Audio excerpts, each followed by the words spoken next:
Olá, pessoal, bom dia para vocês, são 7 horas em ponto. Hoje é dia 29 de agosto, antepenúltimo dia do mês de agosto de 2025, né? Faltam apenas 3 dias, dos quais... Eu preciso explicar essa conta aqui. Eu não conto o dia de hoje nem o dia do acontecimento, por isso faltam 3 dias para o início do julgamento de Bolsonaro e dos generais que integravam o chamado núcleo principal do esquema de golpe no Brasil, né? O reloginho continua contando. E enquanto o tempo avança, coisas vão acontecendo no país que revelam um Brasil profundamente matizado pelo crime organizado. Ontem, a Polícia Federal, o Ministério Público do Estado de São Paulo e, enfim, forças policiais bateram a porta de quem? Da Faria Lima. Não foi uma operação como a Polícia Militar de São Paulo está acostumada a fazer, daquelas que matam uma centena de pessoas, como aconteceu, por exemplo, no litoral central de São Paulo. Foi uma operação mais silenciosa, mais estrepitosa do ponto de vista da sua repercussão institucional.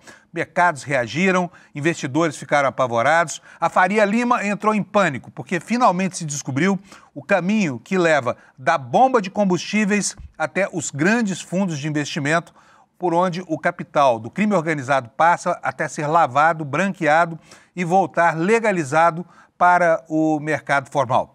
Ontem foi um dia muito importante para a economia brasileira. As implicações políticas disso começam, por exemplo, na possibilidade de agora o presidente Lula poder adotar normas para regular as tais fintechs, né?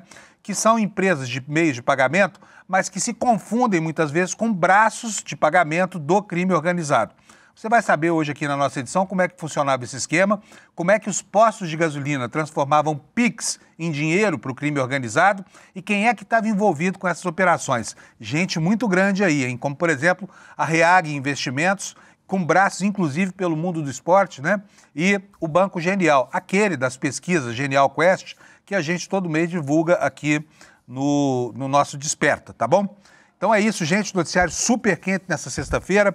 Acorda a mulher ou o marido que está aí do lado para acompanhar o noticiário, porque hoje vocês vão ter muita coisa para comentar na hora que chegarem no trabalho, tá bom? Deixa eu chamar meu companheiro Alex aqui para falar logo sobre futebol. O Alex hoje vai voltar como comentarista político, viu, gente? Porque tem implicações severas. Nós não vamos falar agora, hein, Alex? A gente combinou aqui antes. Pela primeira vez na vida, a gente combinou alguma coisa aqui no Desperta, eu com o Alex, né, Alex? Vamos primeiro pro futebol, Alex. Hoje ele está até com a camisa... O que é isso aí? É a camisa do Inter? Essa aqui é da Bélgica. Ah, é da Bélgica. Isso, nossa carrasca em 2018. Assim que a gente foi eliminado para eles em 2018, eu comprei em homenagem a nossos amigos belgas. Bom dia, Panunzio, bom dia a todo mundo. Sextamos finalmente. Que nos detonaram, Alex, é isso que eu estou entendendo? Sim, se a gente não pode, a gente se junta contra eles, Panunzio. Aí eu me senti assim.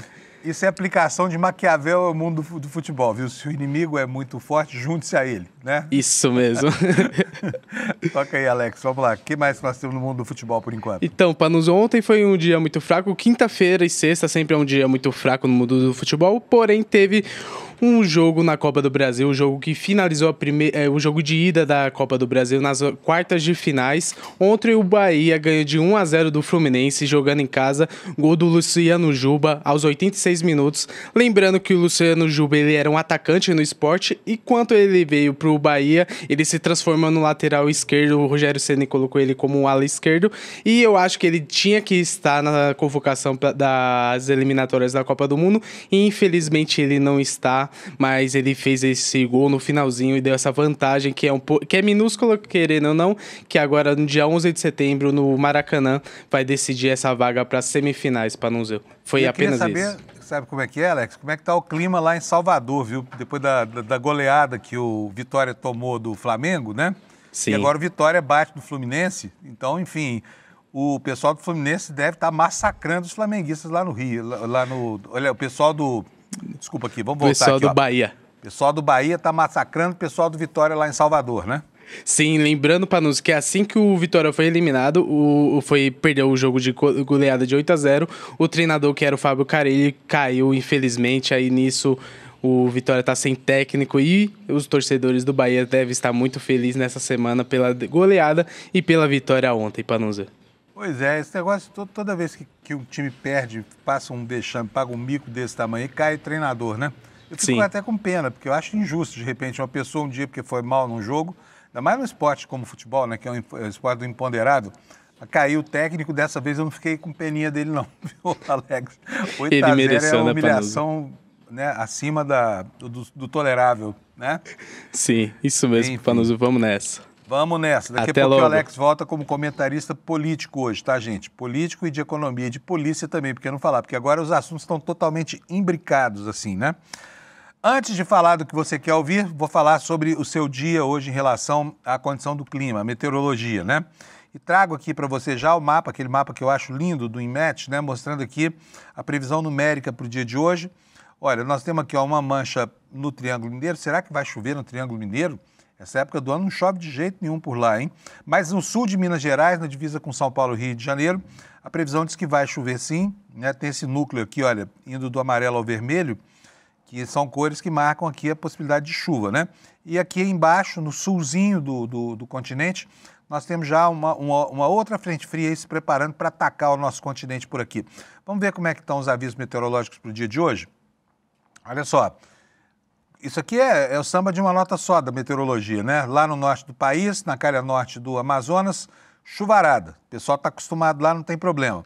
E aqui, nessa região entre Mato Grosso do Sul e São Paulo, nós temos aqui avisos de tempestades. Olha só, tempestades, hein?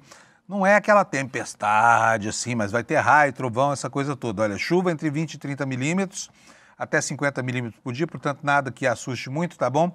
Ventos intensos de até 60 km por hora e pode chover granizo, hein? Primeira chuva de granizo aí desse finzinho de inverno. Baixo risco de corte de energia, estragos em plantações, queda de galho de árvore e alagamentos. É a previsão do INMET para toda essa área aqui, olha, que vai do norte e nordeste do estado do Mato Grosso do Sul até o noroeste do estado de São Paulo. Agora eu vou voltar aqui para a minha página anterior. De resto, nenhuma outra anomalia climática no Brasil hoje, nenhum fenômeno digno de nota, né? Então vamos ver como é que ficam aqui as temperaturas. Vou abrir a página das temperaturas aqui. Tudo normalzinho. Hoje foi um dia que começou com temperaturas bastante amenas aqui em São Paulo. E agora o mapa do INMET não forma aqui na minha página. Olha, só porque eu prometo, ele fica preguiçoso. Vamos lá, vamos ver de novo se formou aqui o mapa da temperatura. Está aqui para vocês, olha, esse mapa mais colorido, mais bonito de ver. Nas partes verdes aqui é onde chove, no verde escuro chove com mais intensidade. Para Porto Alegre hoje é mínima de 15, máxima de 21. Para Florianópolis, temperatura variará de 16 na madrugada para 19 nas horas mais quentes. Curitiba entre 13 e 17, friozinho. São Paulo entre 16 e 23. Como eu disse, o dia levantou com temperaturas bem agradáveis. E no Rio de Janeiro, Cariocada vai continuar passando frio por lá, porque 21 graus de mínima para eles é quase como fazer picolé de Carioca, né, e de Fluminense. Belo Horizonte, tempo com muitas nuvens, 26 graus a máxima, 15 de madrugada a mínima. E em Campo Grande, a variação de 18 a 33 graus, tá bom? Vou falar aqui também sobre Goiânia e Brasília. Goiânia, caldeirão do centro-oeste brasileiro também, junto com Cuiabá e Palma. Aliás, centro-oeste, pelo amor de Deus, hein? O pessoal lá passa mal com calor, né? Olha, 35 graus de máxima em Goiânia, com 19 de mínima. E em Brasília a mesma coisa. Não, peraí, não tá não. Brasília 16, como São Paulo, e 29 graus de máxima. Eu estive lá em Brasília nessa semana, tempo lindo, lua nova, né? E um pôr da lua e um pôr do sol maravilhosos lá. Saudade de Brasília, dos meus 20 e tantos anos de Brasília. Bom, isso posto, gente, vamos continuar aqui o nosso. Só quero dar mais uma passadinha pela meteorologia. A matéria aqui no G1 dizendo que os temporais avançam pelo sudeste, vai ter vento forte do sul, calor chegando a 40 graus no centro-oeste brasileiro. Nada que eu não tenha dito, então vou passar reto por aqui, porque eu estou aflito para mostrar para você as manchetes no site do ICL Notícias, iclnoticias.com.br. Então aqui, olha, abre o noticiário, o nosso grande Chico, com esta manchete, poucas palavras e muito significado, na mesma moeda. Manchete para explicar que o Lula autorizou o início dos estudos para retaliar as tarifas do Trump lá nos Estados Unidos, né? Por isso, na mesma moeda. Lula autoriza resposta ao tarifaço de Trump. Logo abaixo nós temos aqui, eu vou começar aqui por essa terceira manchete, porque ela fala sobre a operação de ontem. Na verdade, 3 operações mirando o esquema financeiro do PCC, o braço financeiro do PCC, uma organização que está se mostrando parruda, forte, né? 30 bilhões é o que se estima que esse grupo criminoso movimentou, usando para isso fintechs, uma rede gigante de postos de gasolina. Aliás, eu vou até mandar aqui pro Alex uma fotografia aqui de um posto de gasolina, onde eu mesmo abasteci o meu carro na semana retrasada e estranhei muito. Você já deve ter vivido essa situação. Veja comigo se você não passou por isso. Cheguei a um posto para abastecer o meu carro, pedi para completar o tanque com álcool, que é o combustível que eu gosto de usar, e aí veio a conta, R$280. Mas o frentista logo me alertou, mas se você pagar em Pix, vai ter um desconto aqui. Eu falei, de quanto é o desconto? Ele fez as contas, R$80 de desconto. Ué, por que estão me dando um desconto desse tamanho? Estranhei aquilo e fiquei com isso anotado na cabeça aqui. Ontem veio a manchete, eu consegui entender qual é o barato aí, né? Que leva os postos a oferecer um desconto tão grande só porque você trocou o meio de pagamento. Embora muito caro, né? O pagamento com as maquininhas, pagamento formal, não é tão caro assim. Normalmente chega a 5% do valor da nota. Então é normal que o comerciante ofereça até 5% do valor da nota se você, por acaso, resolver trocar o meio de pagamento, porque ele deixa de ter despesa, então ele te concede desconto, uma maneira de atrair o cliente para ele te fidelizar, oferecendo combustível. Mas R$80 numa conta que não chegava a R$300 é quase 25%. Não dava para entender um desconto por nada, né? E resultado, fiquei com aquilo na cabeça. Hoje passei por esse posto de novo, evidentemente que eu não parei por lá. Alex, olha, botei no grupo, depois você vai mostrar essa foto aí, tá? E quero chamar a sua atenção para uma outra coisa. Postos com bandeira Petrobras. Não existe mais a Petrobras como distribuidora de combustíveis no Brasil. Toda vez que você passar por um posto e ver lá Petrobras, não é Petrobras, é qualquer coisa menos Petrobras. Porque não existe mais posto de rede Petrobras no Brasil. Não entendo por que a BR Distribuidora não assumiu esses postos e mudou a bandeira, porque isso leva o consumidor a ser ludibriado, a ser enganado. Ele acha que vai comprar gasolina da Petrobras e está comprando gasolina de alguém que ele não sabe quem é, de uma outra bandeira, ou às vezes até de uma facção criminosa. O posto que eu falei é esse aí, olha. Deram um baita descontão no Pix. Não sei se esse desconto é um presente do dono do posto para mim ou se ele é mais do mesmo do que a gente conheceu ontem, tá? Mas fica aí o registro para você. Passei lá hoje de manhã, peguei o celularzinho e falei, clique, vou mostrar aqui a mágica desse desconto. Mas, enfim, ontem foi deflagrada uma mega operação. Foram 3 operações, na verdade. Uma visando o mercado financeiro, que dá suporte a operações de grande porte do crime organizado, e outras 2 que miravam o esquema de postos e distribuição e até de produção de combustíveis no Brasil. Uma operação complicadíssima, o que mostra que a engenharia do crime organizado hoje, ela passa longe daquilo que, na raiz da história, na base do problema, era apenas uma associação de criminosos com o objetivo de cometer crimes comuns, por exemplo, crimes de tráfico de drogas, crimes enfim, estelionato, e essa gama de crimes aí que dizem respeito à relação direta entre o bandido e o cidadão. Mas não, é uma teia muito mais complexa. Por quê?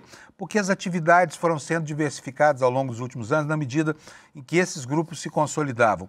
E a gente ouve há muito tempo falar que os postos de gasolina estão na malha desse esquema. Por que os postos estão na malha desse esquema todo? Porque os postos de gasolina compram combustíveis adulterados, não estou falando de todos, são pelo menos 1.000 no Brasil, tá? É muitos postos mesmo.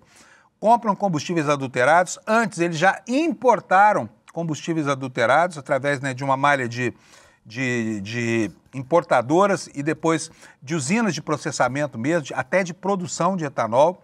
Enfim, esse combustível que é importado entra como combustível adulterado no tanque do posto de gasolina. É por isso que você, quando paga com Pix, que leva o seu dinheiro para uma fintech vinculada diretamente ao crime organizado, recebe um desconto tão grande assim, entendeu? Porque é preciso dar um tratamento formal a esse dinheiro. E a partir daí, essa fintech distribui o dinheiro para uma malha, uma rede de fundos de investimento, né, que passa por todo o esquema formal de bancos e financeiras e tudo mais. Evidentemente que antes de chegar ao mercado formal, esse dinheiro é esquentado por pessoas que têm comprometimento com o crime organizado. Eu vou ler para vocês aqui a manchete do ICL e depois a gente vai passar um bom tempo do programa de hoje tentando entender o que é isso aqui. A manchete é essa que você vê aí na tela.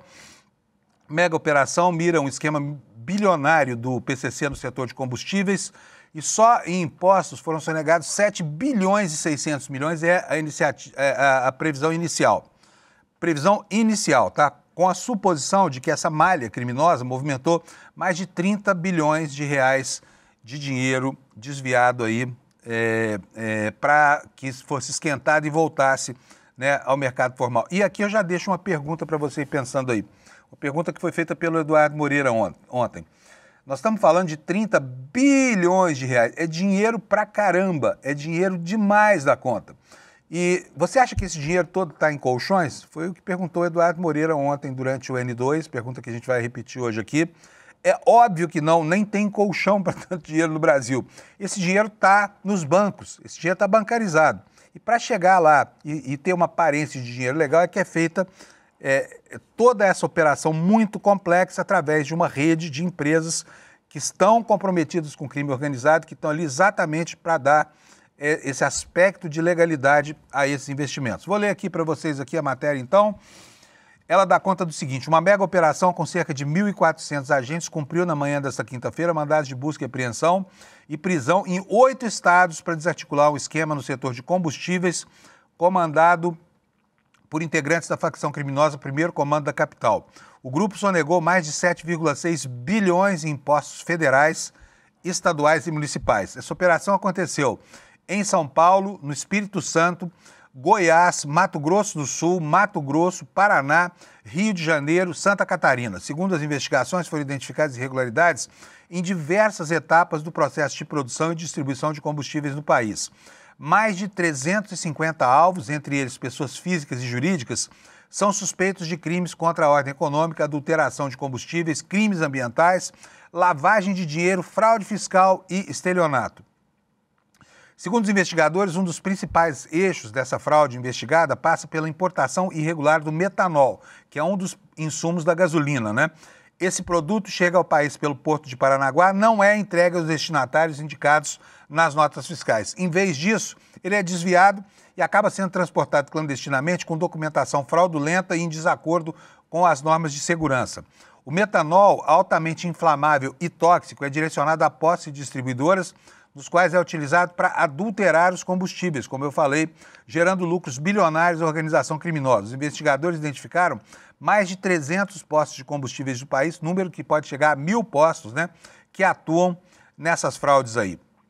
Consumidores estariam pagando por volumes inferiores ao informado pelas bombas, né, aquela velha fraude em que se você encher o tanque do seu carro, você vai botar lá dentro muito mais combustível do que a capacidade física do seu tanque, né? Eu, por exemplo, já tive casos que o meu carro, que tem um tanque de 45 litros, foi abastecido com quase 60, né? Aí você reclama, o cara fica esperto. Ah, não, a bomba aqui está com um defeitozinho, desculpa aí.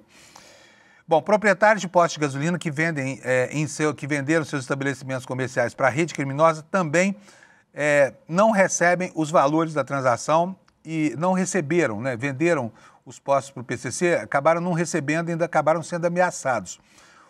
O produto e proveito das infrações econômicas e penais foram realocados em uma complexa rede de interpostas pessoas que ocultam os verdadeiros beneficiários em camadas societárias e financeiras, especialmente em Shell Companies, que é o nome dessas companhias, né? Fundos de investimento e instituições de pagamento, explicaram os membros do Ministério Público de São Paulo, que participou ativamente dessa operação. As transações financeiras do grupo criminoso transitam por fintechs controladas pelo crime organizado, cujo portfólio de clientes é formado majoritariamente por empresas do setor, segundo a Receita Federal.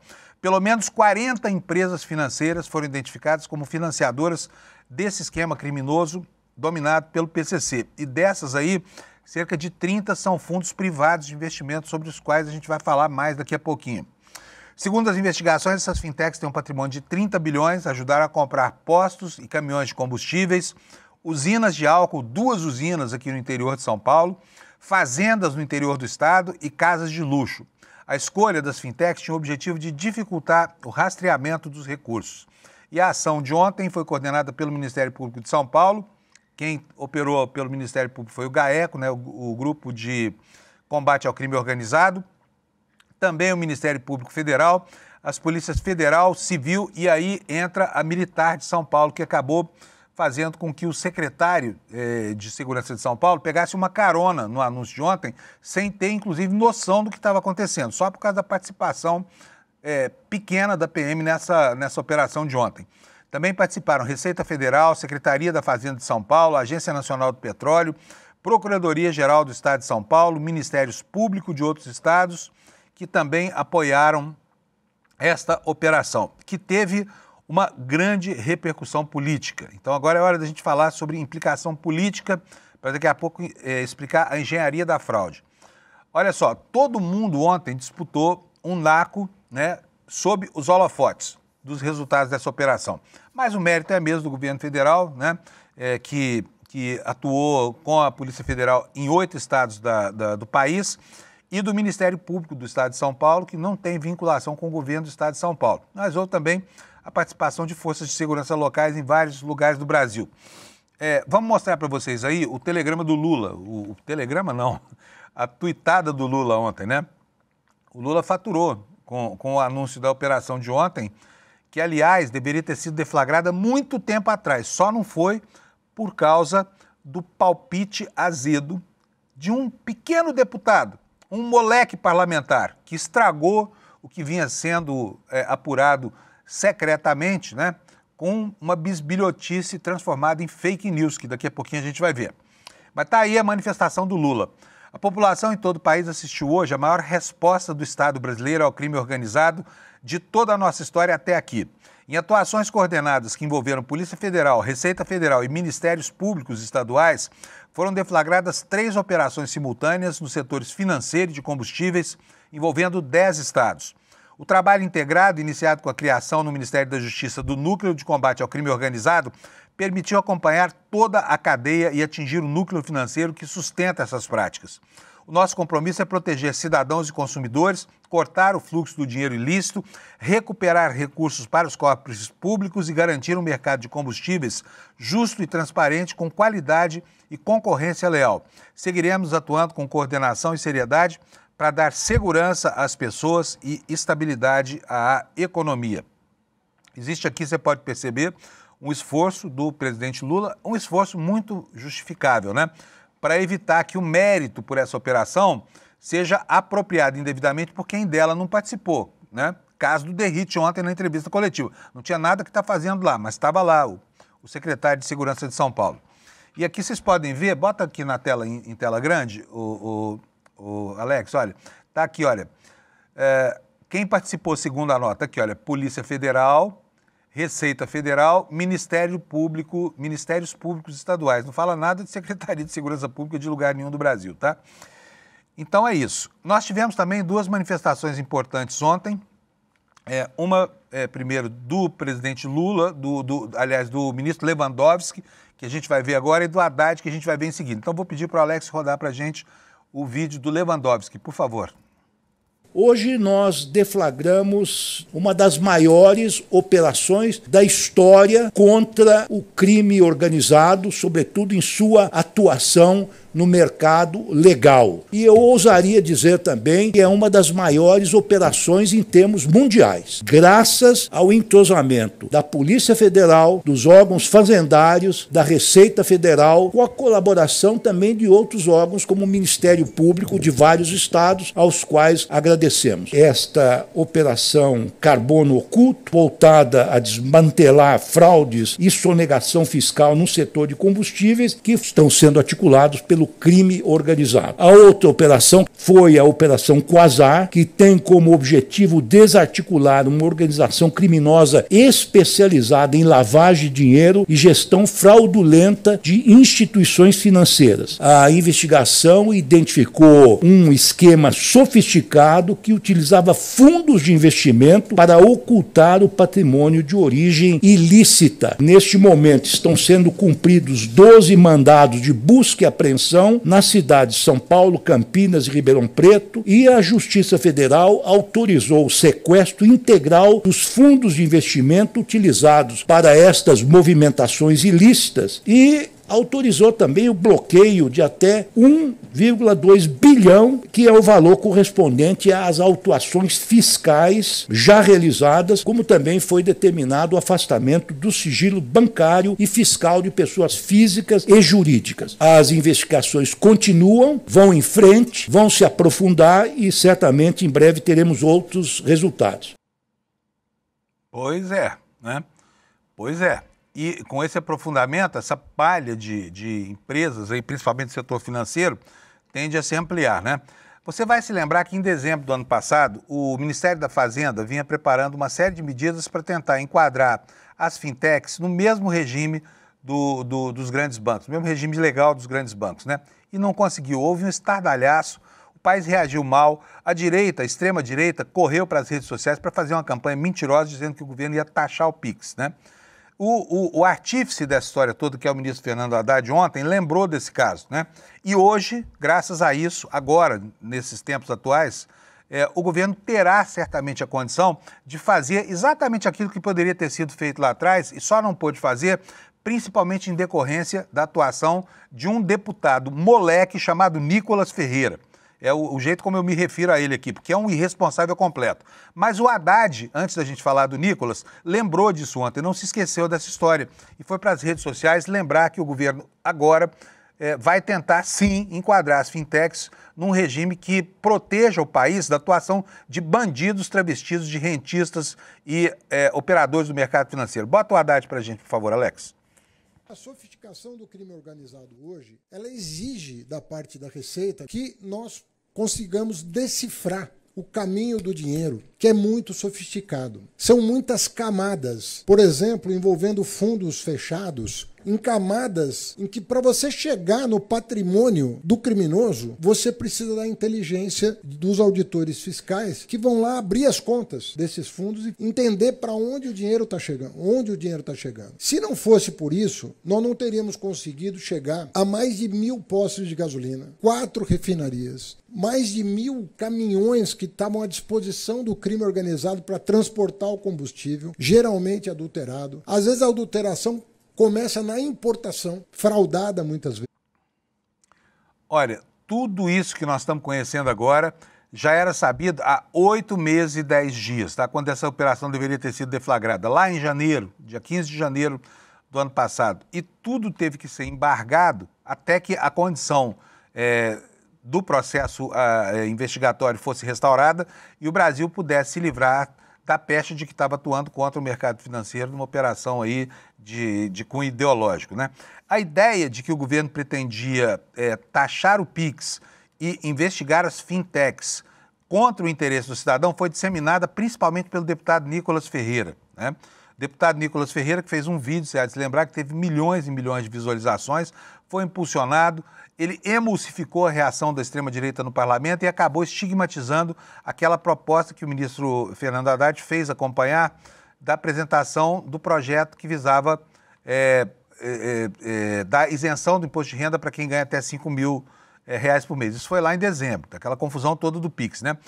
Só para você ter uma ideia, nós vamos mostrar de novo o vídeo do Nicolas agora, mas eu queria que você prestasse atenção na quantidade de mentiras e imprecisões que esse moleque parlamentar falou durante aquelas assacações, que acabaram, né, fazendo com que tudo isso que a gente viu no dia de ontem fosse atrasado em mais de meio ano. Vou refrescar a sua memória, vou botar aqui aquele vídeo que tornou mais famoso do que já é, o moleque Nicolas Ferreira. Roda para nós, Alex, por favor.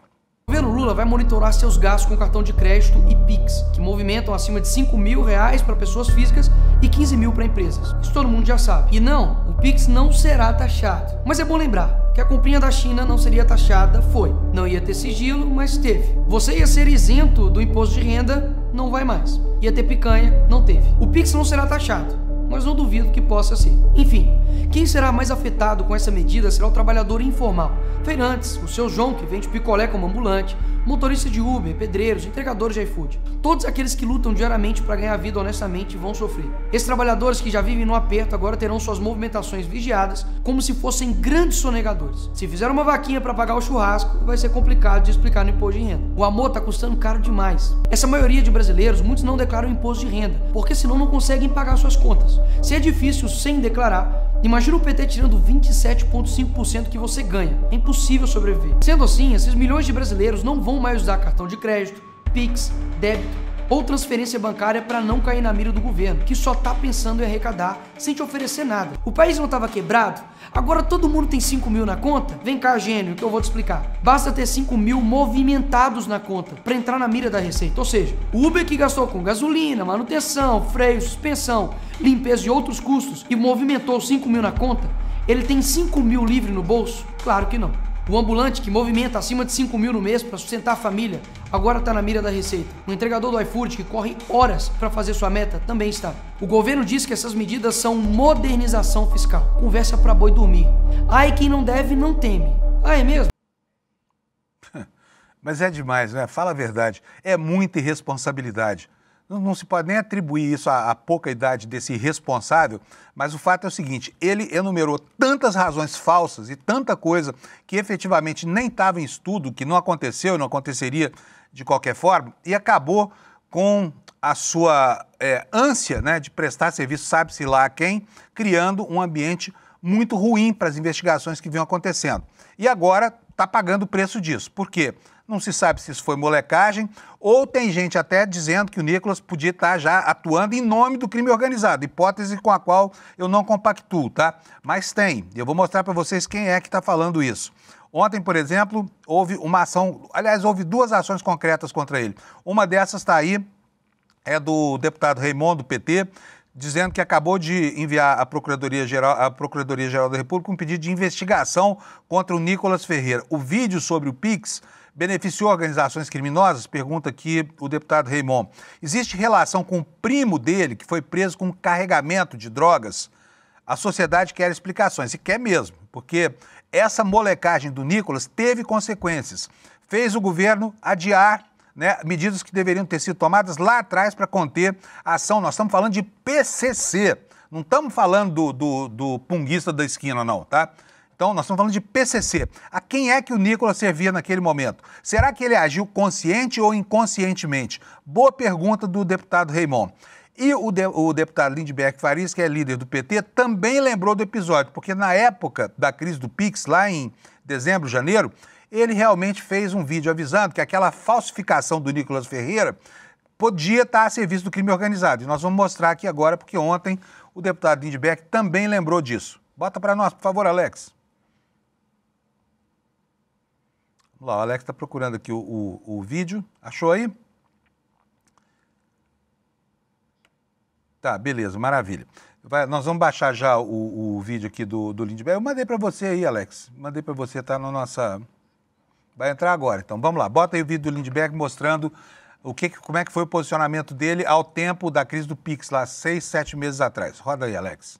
Eu já havia alertado em fevereiro que aquele vídeo do Nicolas, aquela campanha de fake news, era uma campanha para desgastar o governo do presidente Lula, mas a gente conhece esses bolsonaristas. Era um movimento também que podia ser para proteger organizações criminosas. Veja o vídeo.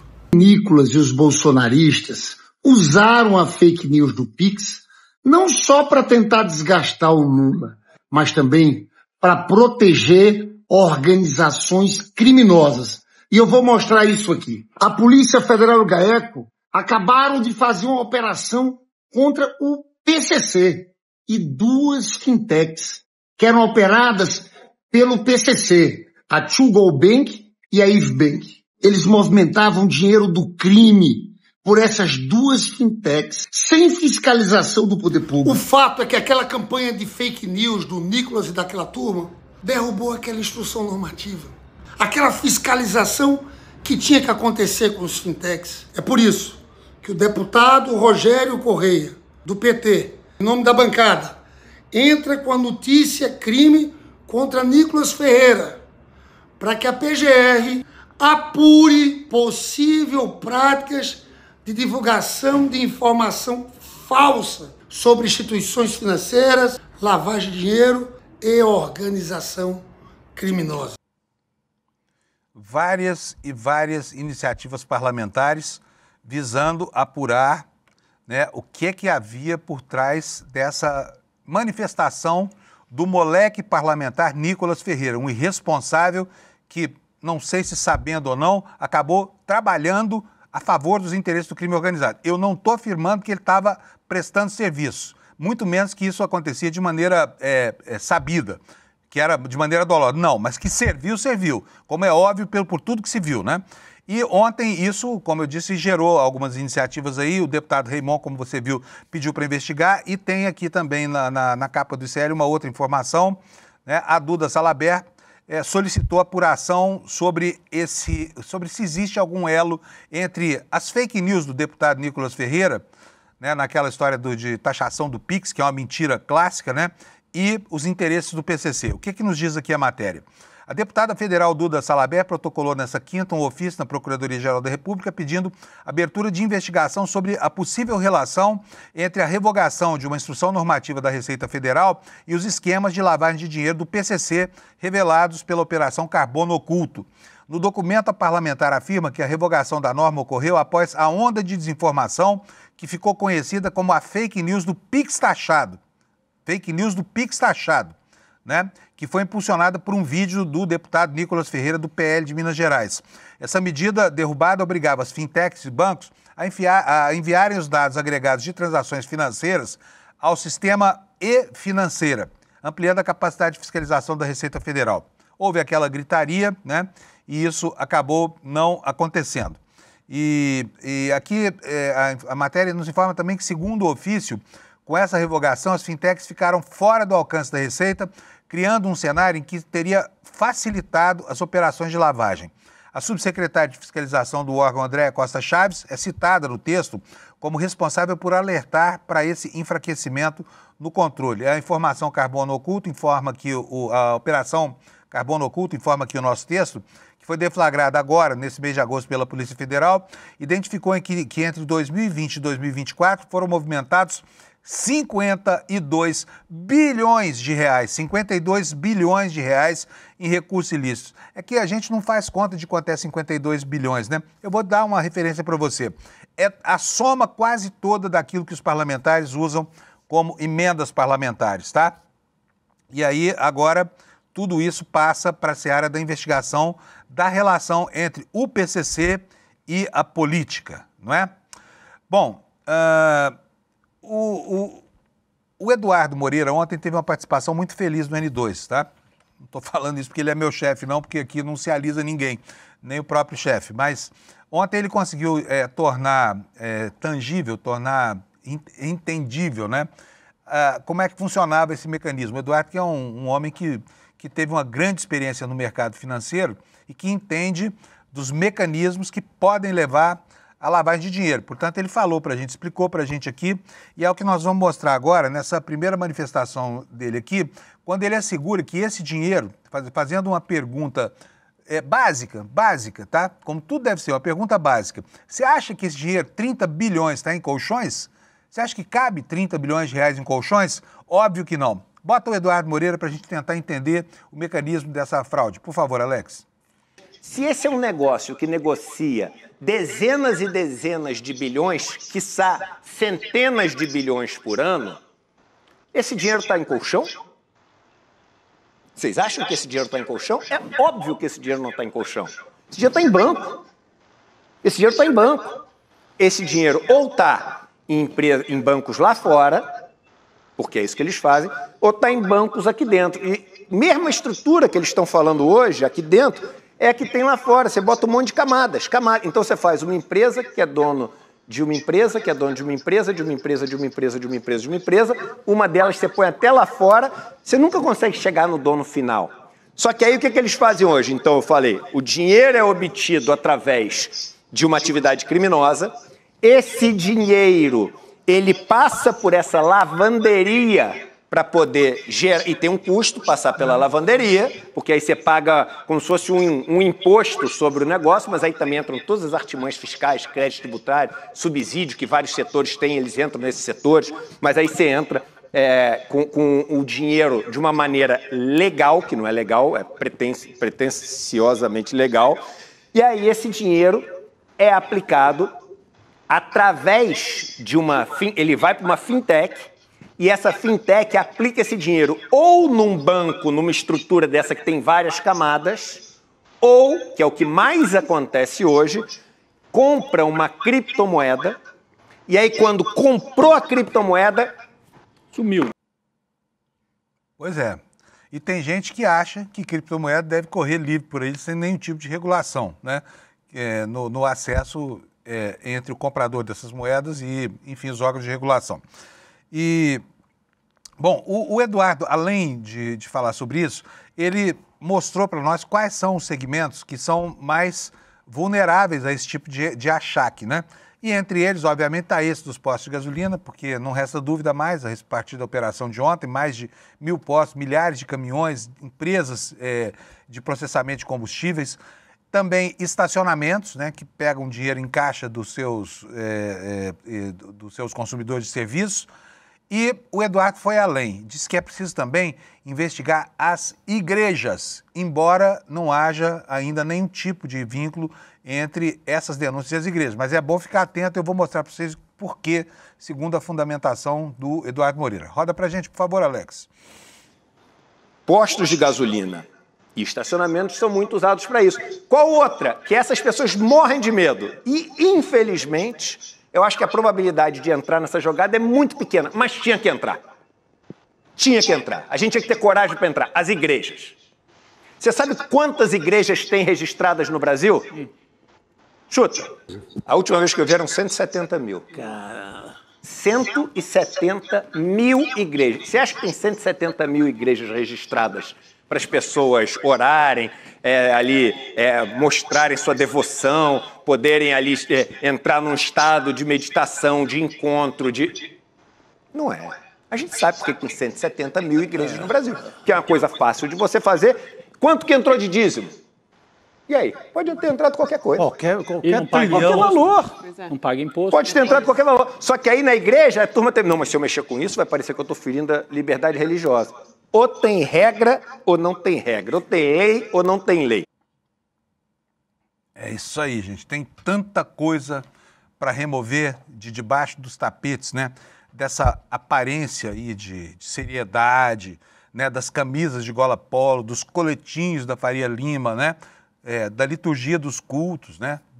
Do fundamento, da fundamentação moralista dos pastores, né? E das suas homilias, que estão sempre demonizando a esquerda como ladrões e tudo mais, e agora a gente vê.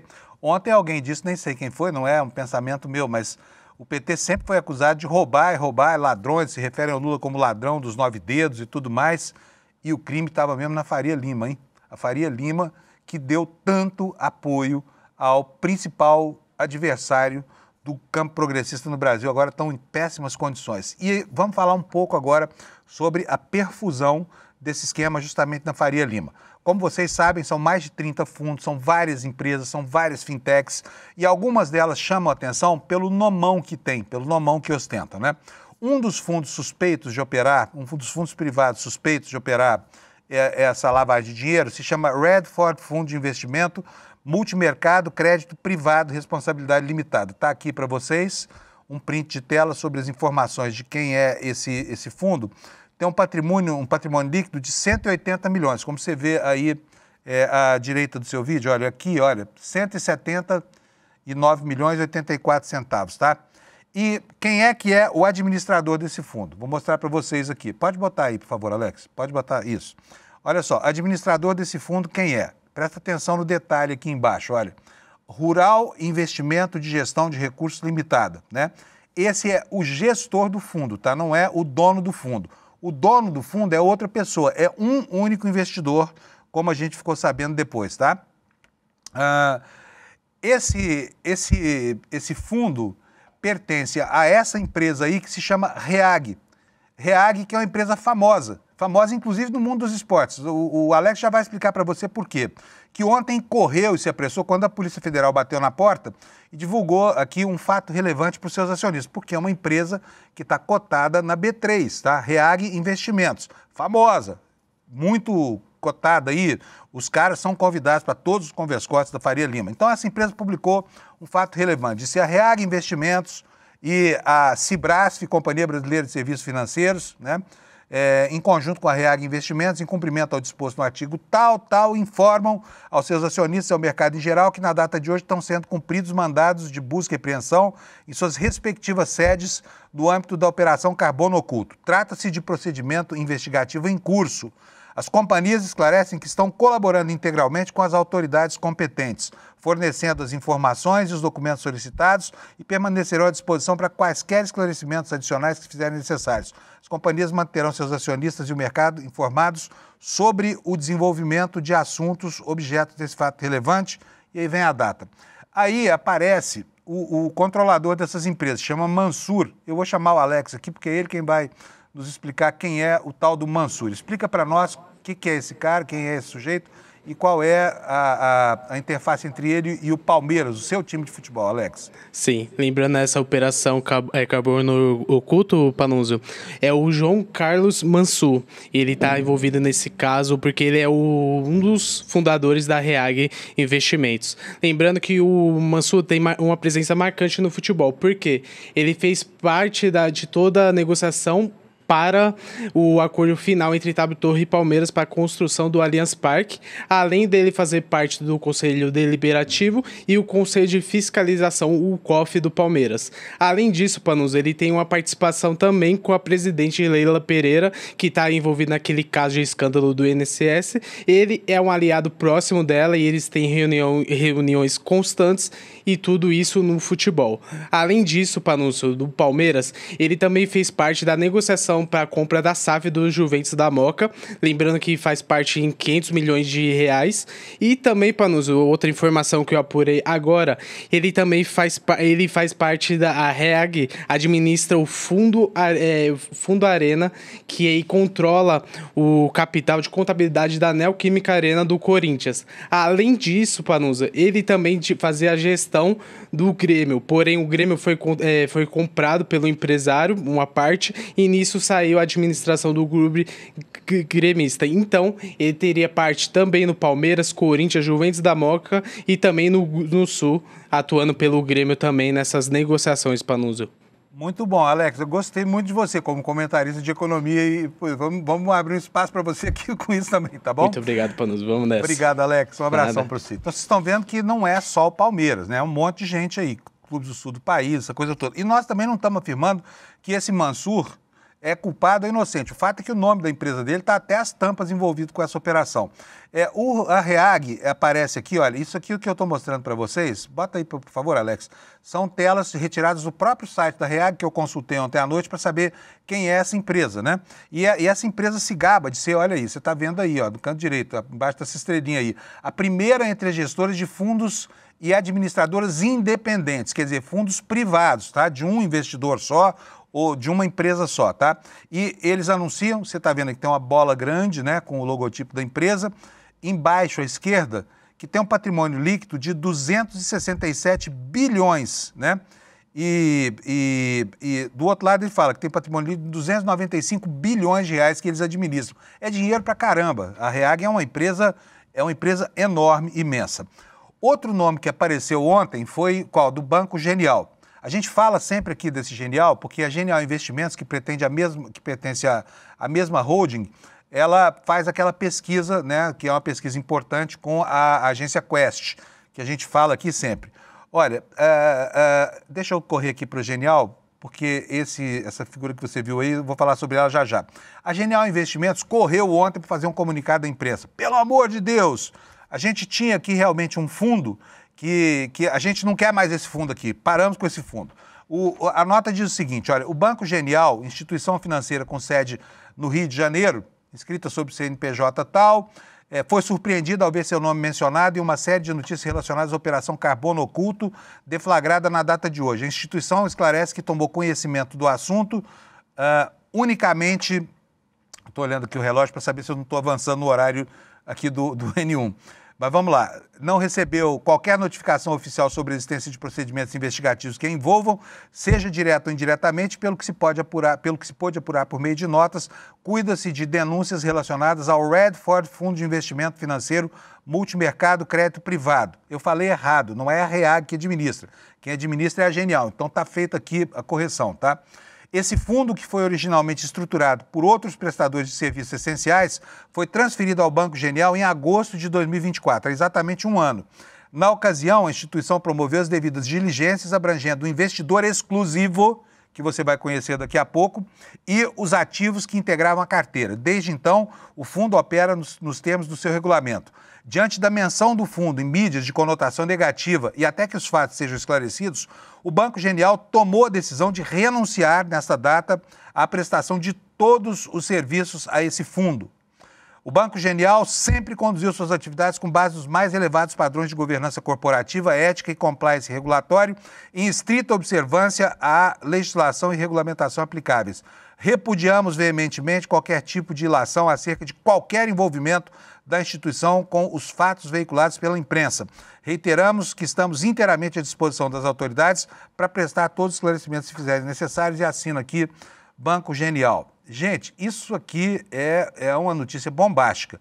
O banco admite que cuidava desse fundo. Diz aqui que fez todo o trabalho de compliance quando passou a administrar os recursos desse fundo. Só que não percebeu, né, apesar de ter dito que fez essa investigação, quem era a pessoa para a qual eles estavam trabalhando. O cara chega com um caminhão de dinheiro lá e fala assim, alô, pessoal, tem aqui, olha, 1 bilhão para vocês, sei lá quanto, 2 bilhões para administrar, quero compor um fundo privado que é só meu, tá? E aí, fica lá com dinheiro 1 ano, rodando no banco, né? E ninguém percebe nada até que a Polícia Federal bata na porta. Veja só quem é o dono desse fundo, tá? É esse sujeito aí, chama Mohamed Hussein Morad. Você provavelmente nunca ouviu falar dele, mas ele de vez em quando aparece na mídia, posando de grande empresário. Você está vendo aí, olha, nesse recorte que eu fiz, do perfil dele no LinkedIn, né? Ele se apresenta como CEO da G8 Log, uma empresa de logística especializada no transporte de cargas especiais. E tem a cara de pau esse sujeito de colocar lá na foto dele no LinkedIn essa frase que vocês estão vendo aí, como se fosse assim, poderia estar no epitáfio dele, né? O sucesso não é um conceito abstrato, nem um caso fortuito, é produto de trabalho, da persistência, da renúncia e da resiliência. Provavelmente ele vai ter muito trabalho, porque resiliente ele já provou que é, tá? Esse cara foi preso em 2010, subornando policiais, teve implicações aí com uso de armas ilegal, porte ilegal de armas, tá? E agora está com um mandado de prisão em aberto aí. Esse cara é o eixo de toda essa história da imbricação entre PCC e o sistema financeiro, tá? Segundo a Polícia Federal, tudo passa por esse tal Mohamed Hussein Morad, tá? E eu tinha feito aqui um outro slide que eu não vou conseguir mostrar para vocês não, mas eu só quero mostrar mais uma vez o slide porque eu dei uma informação que não estava correta, eu atribuí à REAG a administração desse fundo, mas não é a REAG, é o Genial mesmo, né? É esse slide aqui, olha, Redford Fundo de Investimento Multimercado Crédito Privado, Responsabilidade Limitada, tá bom? Então, a partir daqui, as ramificações são vários amigos, parentes, né, várias empresas de logística, de processamento de combustíveis. Esse cara comprou 2 usinas de álcool no estado de São Paulo. Enfim, ele tinha uma próspera e pródiga carreira, né? Resiliente, como falou, porque não foi preso quando deveria ter sido, porque foi pego com a boca na botija, subornando policiais e já foi pego também portando armas de maneira ilegal, tá bom? Só que agora eu estou no finalzinho do programa e eu acho que esses assuntos todos vão ser muito mais aprofundados daqui a pouco no N1, que eu espero que você assista, porque, afinal de contas, isso é do nosso máximo interesse, meu, seu, de todo mundo que quer que o país se livre dessas organizações que organizam o crime que se comete desde a favela até o asfalto, tá? Agora, finalmente, nós começamos a ver quem são os cabeças das organizações criminosas, né? Mas ontem nós tivemos aqui no ICL uma aula magna que foi maravilhosa. Eu assisti, embevecido, já tinha lido 2 livros desse autor, que é o Daniel Ziblatt. Ele é professor da Universidade de Harvard e um dos autores daquele livro Como as Democracias Morrem, que é um tratado de ciência política para desvelar para nós como a democracia tem sido utilizada nesse começo de século XXI para dilapidar a própria democracia. Foi ótima a aula magna, né? E eu quero mostrar para vocês aqui 2 trechos em que o Ziblatt fala sobre isso. No primeiro deles, Alex, é esse que eu falo, Ziblatt Trojan aí, sabe? É o último da nossa relação. Ele explica como a democracia pode servir como uma espécie de cavalo de Troia para o fascismo. Roda, Alex, por favor. Yeah, so it's, the picture that we have, many people have, at least if you grew up during the Cold War, is this picture of tanks coming in, president in the presidential palace being, assassinated, or airplanes flying overhead and dropping bombs and this kind of thing. And that, that is in fact accurately, military coups was 2/3 of democratic breakdowns during the Cold War between 1945 and 1989 took this form. But really, after the collapse of communism and the global wave of democracy that took place after this, because elections became so widespread in part, it's not as if authoritarianism disappeared, but it took on a new form, took on a new costume. And politicians got elected to office, and so in some sense often had democratic credentials because they've been elected. But then once in office, acted in ways that we could say are not democratic. And they entrench themselves in rule, undermine competition, make it harder for the other side to win, weaponize the state against the opposition. And so if you look to a country like Viktor Orban's Hungary, he's been in power since 2010. Erdogan in Turkey. There's other places around Chavez and Venezuela. I mean, there's been places all around the world where people come to power through elections, but then once in power, abuse the democratic system. Sometimes, this is a relatively new form, but what's interesting also is that it's, in some ways, it's like this movie Back to the Future. We've gone back to the past in a certain way, because before the Cold War in the 1930s, this was often how autocrats came into power. And there was a famous German political scientist writing in the 1930s describing how the fascists came into power in the 1920s and 1930s using the ballot box. And what he said was that democracy is like a Trojan horse. It enters into the gate of the city in disguise, and it can be abused. And so the challenge is how to identify the threats and how to defend a democracy against those threats. É exatamente o que está acontecendo agora nos Estados Unidos, o que aconteceu no governo Bolsonaro e o que acontece nos dias de hoje, quando gente da estirpe desse moleque parlamentar chamado Nicolas Ferreira se mete a trabalhar, ainda que involuntariamente, a serviço das piores causas brasileiras, né? A serviço, por exemplo, da organização do crime no Brasil, gente que sobe a tribuna sempre com aquele moralismo jacobino, dizendo que o criminoso é sempre aquele que é adversário político que ele quer matizar, normalmente do campo progressista, né? E o Ziblatt também falou, e aqui eu quero destacar para você, como é que a gente pode entender esse novo fascismo que muitas vezes não passa para se consolidar pelo uso indiscriminado da violência contra a população. Roda para nós, por favor, Alex. Then you don't want to criticize the opposition because you have to sort of think twice about it. And so if you live in a society, in a full democracy, you should be able to criticize the government at basically no price and no cost. You shouldn't have to think twice about it. But if you live in a political system in which you begin to think twice about it, you say, I might, my business contract may take let's say you're the CEO of a company. If, I'm responsible to my shareholders. If I criticize the government, maybe there's going to be a cost for my company, so I better not say it. Or you own a media company, I better not allow this editorial to be written because this will make us look bad and we'll come under attention. So in these ways, it's kind of using the law to intimidate the opposition.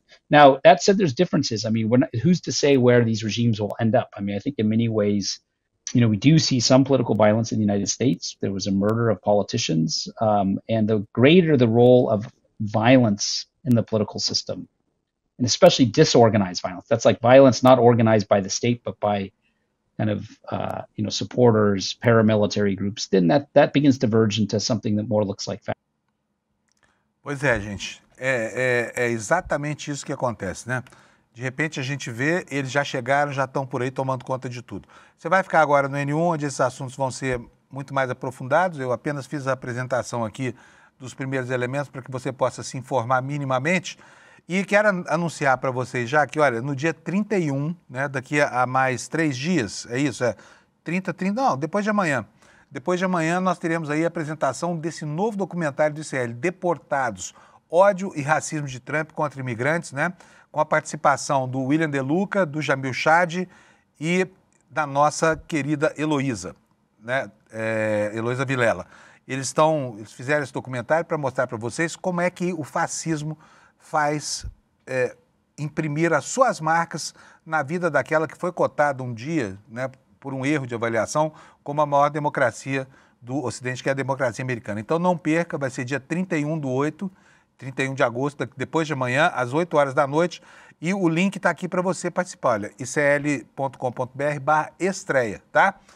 Olha, boa sexta-feira, bom fim de semana, acompanhe o noticiário, não se desligue não, porque muita coisa pode acontecer nas próximas horas e você precisa estar sempre bem informado sobre isso e use para isso os canais do ICL, tá bom?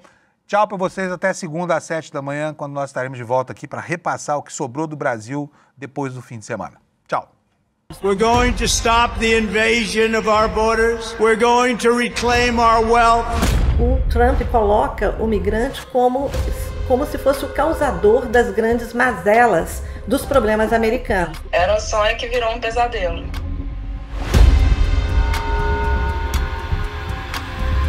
Aonde que é mais fácil, que é aonde que mais dói, que é nossos filhos. O Ice foi na escola e falou, olha, quais são as crianças que são filhos imigrantes?